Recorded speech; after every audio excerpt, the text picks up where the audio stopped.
Sinoćna emisija gledanje snimaka pomerila je sve granice i izazvala lavinu reakcija kako u Beloj kući, tako i van iste, a sada je došlo vreme za nastavak. Ivana Šopić ušetala u Belu kuću i okupila za drugare, a zbog današnjih klipova mnogima neće biti dobro.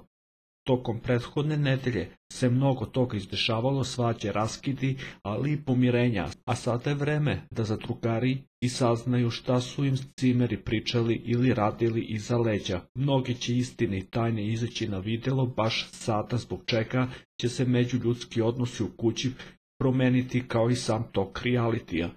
Svi odmah na Pink počinje nastavak sinoćne emisije gledanje snimaka. Saznajte kako će zadrugari reagovati kada se budu suočili sa svojim najgorim noćnim morama.